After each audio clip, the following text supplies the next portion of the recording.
4 तारीख को रिजल्ट आएगा और 5 तारीख को देश छोड़ेंगे खटाखट खटाखट खटाखट। 206 सीट वाली पार्टी घटते घटते घटते घटते 52 पे आ गई, बीच में 44 पे भी गई थी और इस बार 40 के नीचे जाएगी कांग्रेस पार्टी। अद्भुत नेतृत्व देने वाला प्रधानमंत्री मोदी, जिसने 22 सालों में 22 मिनट की भी छुट्टी नहीं ली है। 70 साल में इस देश में एक ही दुर्लभ मूर्ख पैदा हुआ है, ऐसा दुर्लभ मूर्ख जिसने 125 साल पुरानी पार्टी को रसातल में मिला दिया। वो दुर्लभ मूर्ख राहुल गांधी जी है। बीजेपी के राष्ट्रीय प्रवक्ता अजय आलोक ने पटना में बड़ा बयान दिया है। अजय आलोक ने कहा है कि 4 जून को एनडीए के समर्थन में सरकार बनने वाली है और इसके बाद जो हाल इंडिया गठबंधन का होने वाला है वो देखने वाली बात होगी। इस पूरे मुद्दे को लेकर के उन्होंने इंडिया गठबंधन पर जमकर हमला बोला है और क्या कुछ कहा है, आइए सुनाते हैं। और 1 तारीख को 7वें चरण का मतदान भी खत्म हो जाएगा। आज की प्रेस वार्ता हम इसलिए कर रहे हैं, एनडीए का आइडिया ऑफ इंडिया क्या है और घमंडिया का आइडिया ऑफ इंडिया क्या है। आप देखिए, मेरे अगल बगल जो लोग बैठे हुए हैं, ये हम है इंडिया, भारत, जिसको हम देश कहते हैं, जिसमें सैफरन भी है, हरा भी है, उजला भी है, जिसमें यादव भी है, मुसलमान भी है, कायस्थ भी है। ये आइडिया ऑफ इंडिया है। उनका आइडिया ऑफ इंडिया क्या है? सिर्फ मुसलमान। इस्लामिक देश तो बन गया था 1947 में पाकिस्तान। आज क्यों प्रयास कर रहे हैं? तुष्टीकरण करते करते करते करते कहां से कहां तक आ गए। ठीक है, माना राहुल गांधी हिंदू नहीं है, प्रियंका गांधी हिंदू नहीं है, लेकिन इसका क्या मतलब है? आइडिया ऑफ भारत तो ही आप नष्ट कर देंगे। यह प्रयास लगातार किया जा रहा है। प्रधानमंत्री अगर कहते हैं शहजादे प्रयास कर रहे हैं संविधान बदलने का, तो गलत नहीं कहते हैं। दोनों शहजादे बोल चुके हैं कि मुस्लिम आरक्षण संविधान संशोधन करके लाएंगे। अद्भुत।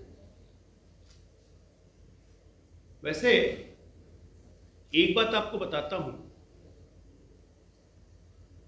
इस देश में बहुत बुद्धिमान व्यक्ति लोग पैदा हुए, जिनकी हम याद करते हैं कि अद्भुत थे, बहुत इंटेलिजेंस था, बहुत ये था। लेकिन 70 साल में इस देश में एक ही दुर्लभ मूर्ख पैदा हुआ है, ऐसा दुर्लभ मूर्ख जिसने 125 साल पुरानी पार्टी को रसातल में मिला दिया। वो दुर्लभ मूर्ख राहुल गांधी जी है।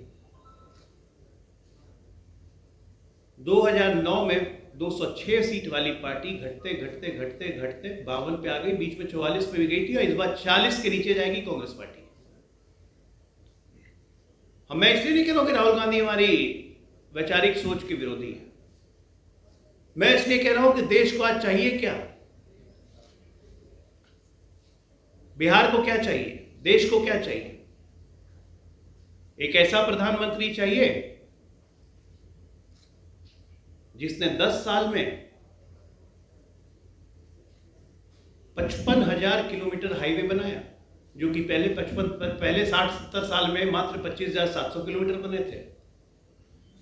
इस देश को ऐसा प्रधानमंत्री चाहिए जिसने 7 एम्स से बढ़ा के 16 एम्स कर दिया, 8 IIM से बढ़ा के 21 IIM कर दिया। डिजिटल इंफ्रास्ट्रक्चर में हमारा देश नंबर 1 पूरे विश्व में पहुंच गया। हम 11वें नंबर पे थे, 5 फ्रेजाइल इकोनॉमी थे, आज हम नंबर 5वें इकोनॉमी में हैं, मोस्ट वांटेड इकोनॉमी में हैं, जिसको प्रधानमंत्री कहते हैं कि 3 इकोनॉमी बना देंगे। उत्तर प्रदेश को क्या चाहिए? कैराना का दंगा चाहिए या बनारस की उन्नति चाहिए? उत्तर प्रदेश को अपने हाईवे चाहिए, 24 घंटा बिजली चाहिए, 24 घंटा लॉ एंड ऑर्डर की सुरक्षा चाहिए, कि उत्तर प्रदेश को समाजवादी पार्टी की अराजकता चाहिए? इन सब तमाम सवालों से आज देश और देशवासी खुद अपने आप से पूछ रहे हैं, खुद अपने आप से संभल रहे हैं कि उन्हें दुर्लभ मूर्ख चाहिए या देश को अद्भुत नेतृत्व देने वाला प्रधानमंत्री मोदी, जिसने 22 सालों में 22 मिनट की भी छुट्टी नहीं ली है। 22 साल में इसलिए बोल रहा हूं क्योंकि 2001 से वो काम कर रहे हैं, 23 साल सॉरी, 2001 से गुजरात के मुख्यमंत्री हैं और 10 साल से देश के प्रधानमंत्री हैं और 23 सालों में 23 मिनट की भी छुट्टी नहीं ली। और यहां तो आपको पता ही है, 4 तारीख को रिजल्ट आएगा और 5 तारीख को देश छोड़ेंगे खटाखट खटाखट खटाखट। नीतीश जी के नेतृत्व में और देश में प्रधानमंत्री मोदी जी के नेतृत्व में हम कोई जातिवादी व्यवस्था में विश्वास नहीं रखते हैं। इसलिए ये सवाल करना कि भूमियार जाति से वो क्रिमिनल आता है, यादव जाति से वो क्रिमिनल आता है, फलाना जाति से आता है, ये सवाल गलत है।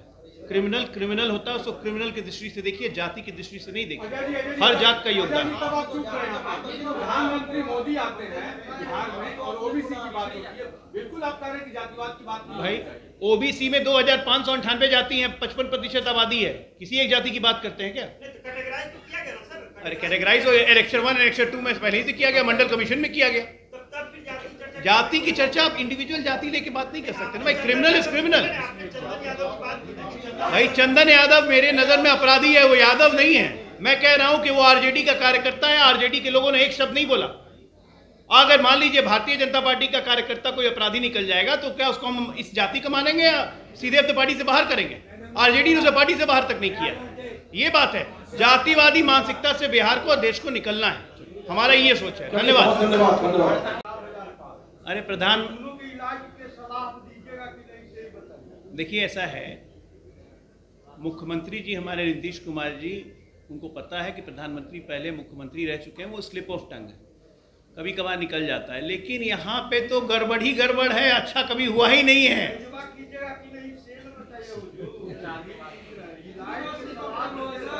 अरे कोई इलाज की जरूरत नहीं है, एकदम स्वस्थ है। विपक्ष लगातार कर रही है कि आप लोग चुनाव हार रहे हैं, बड़े बड़े लीडर अभी मीरा कुमार से उनको क्या जवाब है अपने अंदाज में? मीरा जी की मैं बहुत इज्जत करता हूं। मीरा जी का भजन वजन करने का समय हो गया। धन्यवाद। तेजस्वी यादव बोल रहे हैं कि पहले जंगल राज हमें बोलते थे, अब यूनिवर्सिटी में जिस प्रकार से हत्या हो रही है तो ये जो महाजंगल राज, हत्या करने वाला राजद का कार्यकर्ता चंदन यादव, जिसको पुलिस ने अरेस्ट किया, उसके बारे में दुर्लभ मूर्ख शहजादे के मुंह से एक शब्द नहीं निकलता है। अभी जैसे निखिल जी ने कहा, ये जंगल राज है। जंगल राज में अपराधी अरेस्ट नहीं होता था, अपराधी मुख्यमंत्री के घर में संरक्षण पाता था, यहाँ अपराधी जेल जाता है।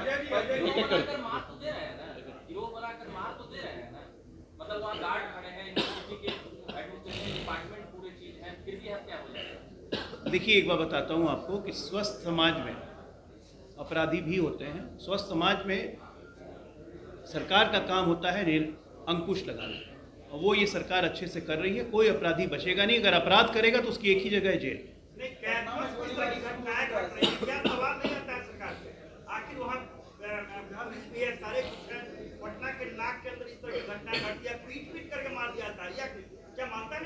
नहीं बिल्कुल, आपकी बात से मैं बिल्कुल सहमत हूँ।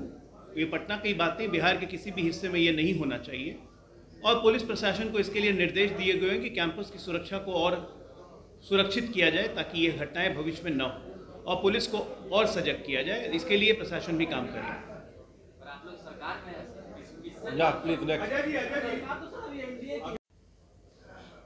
आज मुख्य विषय यही है कि आपके माध्यम से जनता के सामने बस यही 2-3 मौलिक प्रश्न हमें रखने हैं कि बिहार की 8 सीटों पर चुनाव होने हैं, उत्तर प्रदेश की 17 सीटों पर चुनाव होने हैं। मुख्यतः इन चुनाव का विषय यह है कि हमें नरेंद्र मोदी जी को प्रधानमंत्री बनाना है या नहीं बनाना है।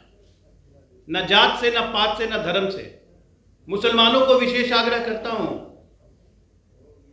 5 किलो राशन अगर कहीं गया है तो वो मुसलमानों के घर में भी गया है।